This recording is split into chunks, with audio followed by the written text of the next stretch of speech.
የዛሬ 4 ዓመት ስራ ሲጀምር በ3000 ብር ደሞዝ ነበር ተቀጥሬ የምሰራው። አሁን ላይ ከ25 በላይ ሰራተኞች ያሉት የማርኬቲንግ ካምፓኒ አስተዳድራለሁ። ከቅጥር ህይወት ወጥቼ የራሴን ቢዝነስ ለመጀመር የተከተልኩት አንድ ስትራቴጂ አለ። ይሄን ስትራቴጂ ዛሬ ብሬክዳውን አድርጌ ሼር አደርጋችኋለሁ። የራሳችሁ ህይወት ላይ አፕላይ ካደረጋችሁት በአጭር ጊዜ ካምፓኒ ውስጥ ከፍተኛ ተከፋይ ወይም ደግሞ ከሆኑ ጊዜያት በኋላ የራሳችሁን ስራ መጀመር ልትችሉ ያስችላችኋል። ለማታውቁ ሰዎች ዮናስ እባላለሁ። 26 ዓመቴ ነው። ዮናይል ኮሚኒኬሽን የሚባል የማርኬቲንግ ካምፓኒ እንዲሁም ኬሌክስ የሚባል ኤዱኬሽናል ፕላትፎርም ፋውንደር እና ሲሆነኝ ዩቲዩብ ላይ ቁም ነገር ለማየት የምትመጡ ሰዎች ከሆናችሁ ሰብስክራይብ በማድረግ ፋሚሊ ነው።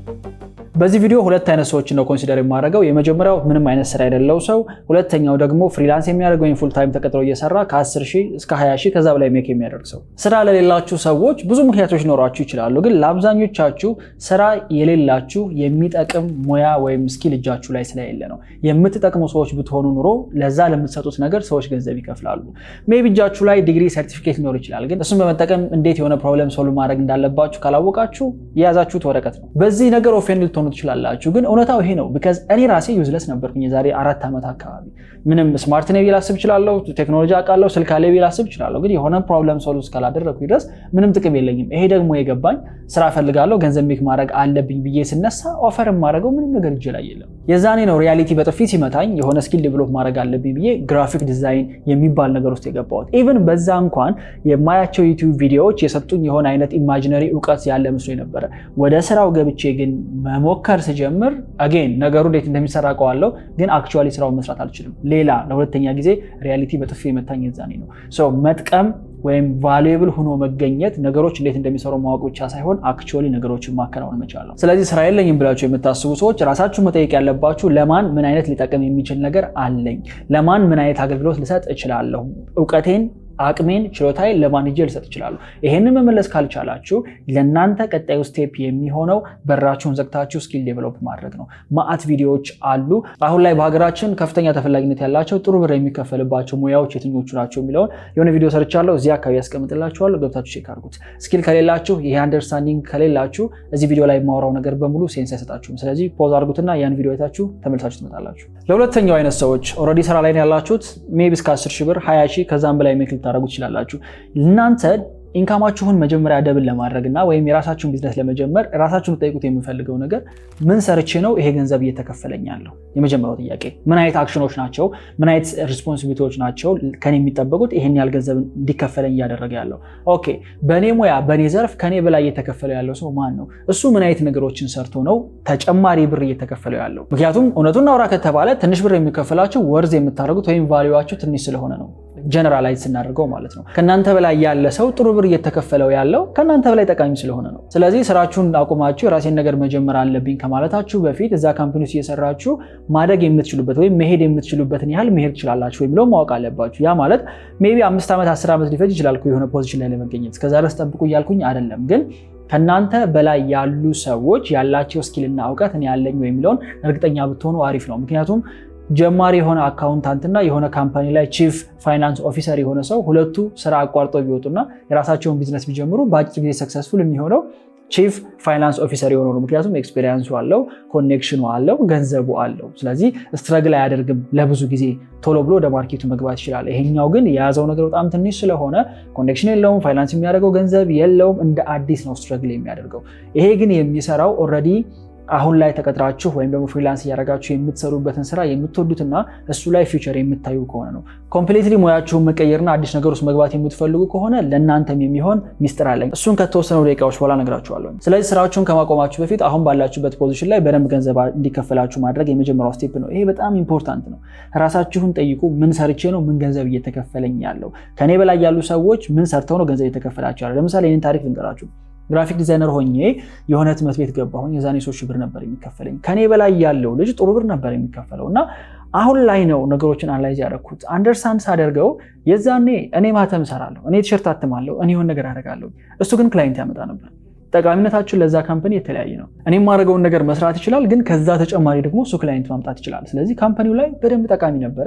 ለዛም ነው የኔ 4 እጥፍ 5 እጥፍ ደሞዝ ይከፈለው የነበረው። ምንጊዜም ከእናንተ የሚበልጡ ወይም የተሻለ ገንዘብ የሚከፈላቸው ሰዎች በሁለት መንገድ ነው የሚበልጧቸው፣ ከዚህ አይወጣም። የመጀመሪያው እውቀታቸው ላይ ወይም ስራቸው ላይ ዴብዝ አላቸው፣ ጥልቀት ያለው ችሎታ አላቸው። ሁለተኛው ደግሞ አጀሰንት የሆኑ አጋዥ የሆኑ ተጨማሪ ሙያዎች አሏቸው። ከመጀመሪያው ልነሳላችሁ። የእውቀት ዴብዝ ወይም የስኪል ዴብዝ ማለት አክቹዋሊ የሚሰሩት ነገር ላይ ጥሩ መሆን ማለት ነው። ለምሳሌ አንድ የሆነ ማርኬቲንግ ካምፓኒ ውስጥ ያለ ጁኒየር ቪዲዮ ኤዲተር እና ሲኒየር ቪዲዮ ኤዲተር በሁለቱም መካከል ያለው ልዩነት ሲኒየሩ እንዴት ኤዲት ማድረግ እንዳለበት ያውቃል፣ ዴብዝ አለው፣ እውቀት አለው። ራይት ሴልስ ሊሆን ይችላል። የሆነ ጁኒየር ሴልስ ኮንሰልታንት እና ሴልስ ዳይሬክተር የሆነ ሰው ልዩነታቸው፣ ሴልስ ዳይሬክተሩ ረጅም ዓመት ሽጧል፣ ሴልስን በደንብ አድርጎ ያውቀዋል። ራይት ይሄ ስራው ላይ ያለው ዴብዝ ነው። ሁለተኛው የሚበልጧችሁ ደግሞ አጀሰንት የሆነ ተጨማሪ ስኪል ሲኖራቸው ነው። በቅድሙ ምሳሌ ብንሄድ ጁኒየር ቪዲዮ ኤዲተር ይኖራል፣ ወይም ደግሞ ሁለት እኩል ሌቭል ላይ ያሉ ቪዲዮ ኤዲተሮች ቢኖሩ አንደኛው ሲኒማቶግራፊ እውቀት ካለው ቀረጻ መስራት የሚችል ፕሮዳክሽን መስራት የሚችል ከሆነ እሱ የተሻለ ገንዘብ ይከፈለዋል። ለምን? አጀሰንት የሆነ አብሮ ሊሄድ የሚችል ተጨማሪ እውቀት ስላለው። ሴልሱ ላይ ብንመጣ ሁለት ተመሳሳይ ሌቭል ላይ ያሉ ሴልስ ኮንሰልታንቶች ቢሆኑ አንደኛው ማኔጅመንት ስኪል ከጨመረበት ቀጣይ የማኔጅመንት ፖዚሽን ኦፕን ሲሆን ከዛኛው ይልቅ ማኔጅመንት እውቀት ሰርቲፊኬት፣ ዲግሪ፣ ችሎታ ያለው ሰው ወደ ማኔጅመንት ሌቭል ያድጋል። ባይ ዲፎልት የተሻለ ገንዘብ ተከፈለው ማለት ነው። ምንጊዜም ሰዎች ሲበልጧችሁ ይሄን ነው ማሰብ ያለባችሁ። በዴብዝ ነው ይበልጡኝ በእውቀት ወይስ አጀሰንት ስኪሎች ስላሏቸው ነው? እንዴት ነው በሁለቱ ማደግ የሚቻለው? ዴብዝ እንዲኖረው እውቀታችሁ ወይም ደግሞ አክቹዋሊ ስራችሁ ላይ ጎበዝ እንድትሆኑ በየወሩ ከምታገኟት ኢንካም ላይ ምንጊዜም 10%ን ሴቭ አድርጓት። 10% ወይ እናንተ ናት፣ አታጥፏት። 10,000 ብር የሚከፈለው ሰው ካለ የወሩ መጨረሻ ላይ 1,000 ብር ሴቭ አድርጉ። ይህንን ኮንሴፕት የወሰድኩት The Richest Man in Babylon የሚል አለ። ከኢንካማችን 10% የኛ ናት። 100,000 ብር ሜክ የሚያደርግ ሰው ብድግ ብሎ ልብስ ይገዛል፣ ጫማ ይገዛል፣ የሆነ ነገር ይገዛል። ገንዘቡን በሙሉ ለነጋዴ ነው ይበትነው አይደል? ስታስቡት እኮ እንደዛ ነው። ታክሲ እንሰጣለን፣ ለራይድ እንከፍላለን፣ ለሆነ ነገር እንከፍላለን። የሰራነውን በሙሉ መበተን ላይ ነው ኮሚትድ የምንሆነው። ከዛች ውስጥ 10%ቷ ግን የእናንተ ናት። እናንተ ላይ መልሳችሁ ኢንቨስት የምታደርጉት ነው። ያችን 10% ውሰዱና የምትሰሩት ስራ ላይ እውቀታችሁ ላይ ወይም ደግሞ ልምዳችሁ ላይ ዴብዝ እንዲኖረው ራሳችሁን አስተምሩበት። ኮርስ ግዙ። በደንብ ማታ ማታ ከስራችሁ መጨረሻ ላይ እነማን የተሻለ እውቀት አላቸው የነሱን ቪዲዮዎች የነሱን ሌክቸሮች እየወሰዳችሁ እውቀታችሁ ላይ ዴብዝ እንዲኖረው አድርጉ። ይሄ እጅግ በጣም ኢምፖርታንት እና የመጀመሪያው ስቴፕ ነው። አዘ ግራፊክ ዲዛይነር ተቀጥሬ ሲሰራ የዛኔ በ3,000 ብር ለምሰራው ስራ ዴብዝ እንዲኖረው እውቀቴ ሁሉንም አይነት ኢንፎርሜሽን ነበር የምወስደው። እንዴት ደንበኛ እንደሚያወሩ፣ እንዴት ደረሰኝ እንደሚቆጥሩ፣ ቬንደር የት እንዳላቸው፣ ወርክሾፕ የት እንደሆነ በተቻለ መጠን ሁሉንም እውቀት ሰብስቤ ነበር አንደርስታንድ ለማድረግ ሞክሬ ነበረው። ልክ የ2 ወር ከግማሽ መጨረሻ ላይ ኦልሬዲ ነው ቢዝነሱ እንዴት እየሰራ እንደነበረ። ያ የሰጠኝ ዴብዝ አለ። ተጨማሪ ሌላ ህትመት ቤት ገብቼ መስራት ብፈልግ ከዜሮ አይደለም የሚጀምረው፣ ኦልሬዲ ዴብዙ አለኝ። ስለዚህ የሆኑ ግራፊክ ዲዛይነሮችን በእርግጠኝነት እበልጣቸዋለሁ። ሁለተኛው ደግሞ አጀሰንት የሆነ ስኪል ዴቨሎፕ በማድረግ ነው። ይሄ ኦልሬዲ ከምሰራው ስራ ጋር ተጨማሪ አብሮ ሊሄድ የሚችል ኬሪየሬን ሊያሳድገው ወይም ደግሞ ሙያዬን ሊያሳድገው የሚችል ነገር ምን አለ ብሎ ራስን መጠየቅ ነው።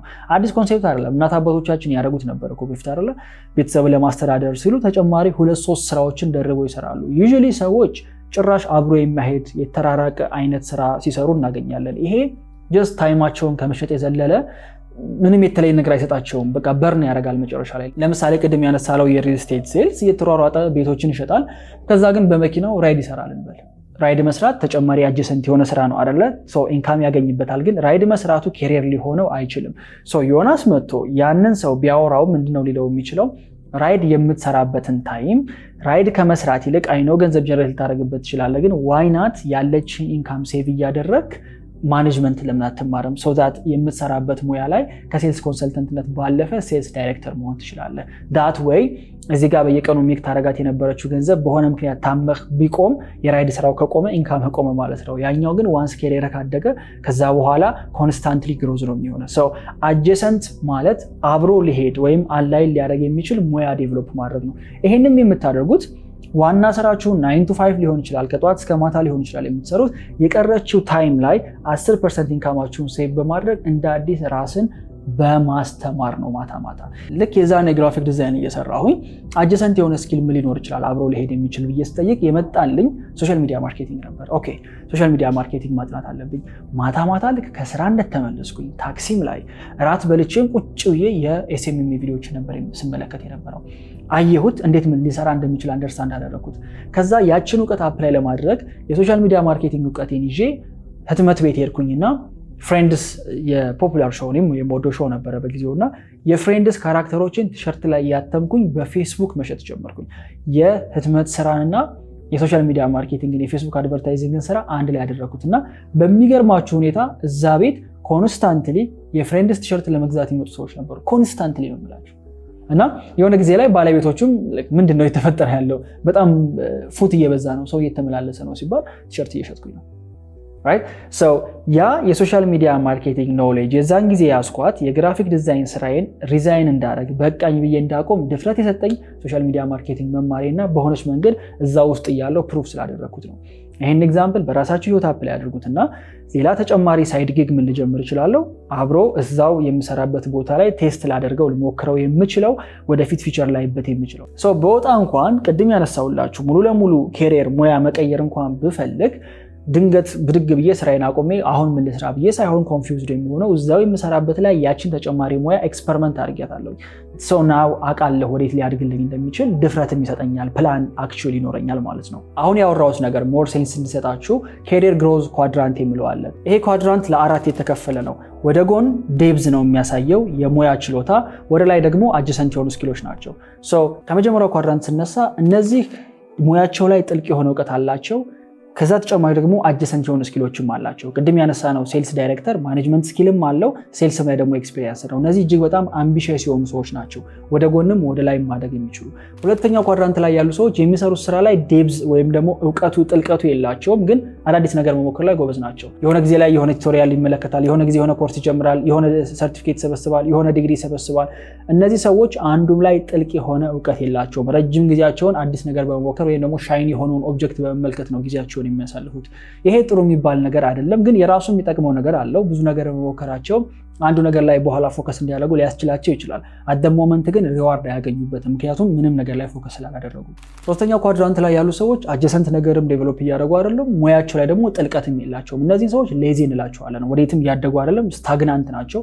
አንድ ቦታ ላይ ደርቀው ቀርተዋል። ለውጥም አይፈልጉም፣ ቢፈልጉም ደግሞ ሳክሪፋይስ አያደርጉለትም። አራተኛው ኳድራንት ላይ ያሉ ሰዎች የስራቸው ላይ ዴብዝ አላቸው፣ እውቀት አላቸው፣ ጥልቀት አላቸው፣ ግን አጀሰንት ነገር አይማሩም። እነዚህ ሰዎች አምቢሽየስ አይደሉም፣ ግን ሙያቸው ላይ ጎበዝ ናቸው። በቃ በሙያቸው እንድትመጡባቸው አይፈልጉም፣ ተጨማሪ ነገር አይፈልጉም። የያዟትን ነገር አድምተው መስራት ነው የሚፈልጉት። በጣም ረጅም ዓመት የሆነች ስፔሲፊክ ሙያ ላይ ኤክስፒሪየንስ ሊሆኑ ሰዎች ታውቃላችሁ አይደል? ለምን ይሄን አትጀምርም ብትሏቸውም አይሰሙም። በቃ ያችን ሙያ ላይ ብቻ ፎከስ አድርገው ነው መስራት የሚፈልጉት። እነዚህ ሰዎች ፎከስድ ናቸው ሙያቸው ላይ። ከዛ ፎከስ ካደረጉበት ሙያ አደኖ ደደይ ሪዋርድ ማግኘታቸው አይቀሩም። ካምፓኒው ላይ ተቀጥረው ቢሰሩ 10 ዓመት 20 ዓመት ቆይተው የካምፓኒውን ሄራርኪ ወጥተው ጫፍ ላይ መገኘት የሚችሉ ሰዎች ይሆናሉ። በፖዚቲቭ ኮስተር ነው። በኔጌቲቭ ደግሞ ሌላ አጀሰንት ስኪል ባለመጨመራቸው ምክንያት የሚሰሩት ስራ ቫልዩ ሳይደረግ የሆነ ደሞዝ ላይ ወይም ደግሞ የሆነች ኢንካም ላይ ብቻ ስታክ አድርገው ሲቀሩ እንመለከታለን። ይሄ ለቢዝነሶችም ለኢንዲቪጁዋሎችም ይሰራል። አሁን በነገርኳችሁ መንገድ ሆሪዞንታሊ ወይም ደግሞ ቨርቲካሊ ማደግ ከቻላችሁ ከሆነ ጊዜ በኋላ ከሚከፍላችሁ ሰው አቅም በላይ መሆናችሁ አይቀርም። ከካምፓኒው ስኬል በላይ ትሆናላችሁ። ወይም ደግሞ ለአንድ ክላይንት ብቻ አሰሩ የነበረውን ነገር ለሁለት ለሶስት ክላይንት ደግምታላችሁ። ይሄ ወደ ምን ያመጣላችኋል? ወደ ፍሪላንሲንግ። አንድ ቦታ ተቀጥራችሁ ሰሩ ከነበረ አሁን እሱን ድሮፕ አድርጋችሁ የምትሰጡትን ሰርቪስ ለሁለት ለሶስት ክላይንቶች መስጠት ትችላላችሁ። ከዛ በኋላ ደግሞ በስራችሁ 1 2 3 ሰው ቀጥራችሁ መስራት ጀምራችሁ ማለት ወደ ኤጀንሲነት አደጋችሁ ማለት ነው። ከፍሪላንሲንግ እንዴት ወደ ሲነት ይታደጋል የሚለውን አንድ ቢዝነስ ለመጀመር የሚያስፈልጉ ነገሮችን በሙሉ ብሬክዳውን አድርጌ የሰራሁት ቪዲዮ አለ። እሱን እዚህ አካባቢ አስቀምጥላችኋለሁ። ገብታችሁ ቼክ አድርጉት። ከፍሪላንሲንግ ወደ ኤጀንሲነት ለማደግ ሙሉ ስቴፑን እዛ ላይ ታገኙታላችሁ።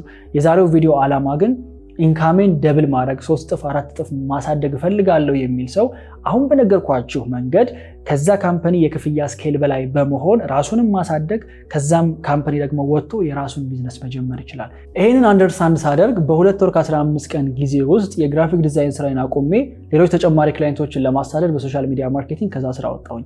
እንደወጣሁ ነገሮች ቀላል አልነበሩም ኦፍ ኮርስ። ምክንያቱም ልክ እንደ ተቀጥሬ እንደሰራሁበት ነገር ሁሉ ያኛውም ወጥቼ አክቹዋሊ አውቃለሁ ስራውን መስራት እችላለሁ ብዬ ወደ ስራው ስገባ ለካ ብዙም አላውቃቸው ነገሮች ነበሩ።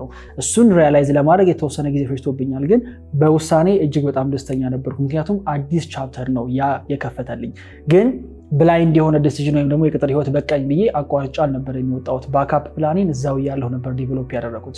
ለመውጣት በቃኝ ብላችሁ እያሰባችሁ ያላችሁ ሰዎች አሁን ያላችሁ ስራ ላይ ከፍተኛ ተከፋይ መሆን ትችላላችሁ፣ ሆሪዞንታሊ እና ቨርቲካሊ በማደግ። ከዛ በተጨማሪ ደግሞ አዲስ ሙሉ ለሙሉ ካሪየር ቀይሬ አዲስ ስራ ነው የሚጀምረው ደግሞ ያላችሁ ሰዎች አቋርጣችሁ ከመውጣታችሁ በፊት እዛው ያላችሁ ፕሩቭ አድርጉት መስራት እንደምትችሉ። ከዛ ከሳይድ ጊጋችሁ ወይም ተጨማሪ ከምትሰሩ ስራ የምታገኙት ኢንካም ዋናውን ኢንካማችሁን እኩል መሆን ሲጀምር የዛኔ ስራችሁን አቆማችሁ መውጣት ትችላላችሁ። ይሄ አሁን የነገርኳችሁ ፕሮሰስ ብዙ ወራት ወይም ደግሞ አመታትም ሊወስድ ይችላል። ሰዎች በ5 ዓመት በ10 ዓመት ሊያሳኩት ይችላሉ። ግን ዋናው ነገር መንቀሳቀሳችሁና ምንጊዜም የተሻለ መንገድ መፈለጋችሁ ነው።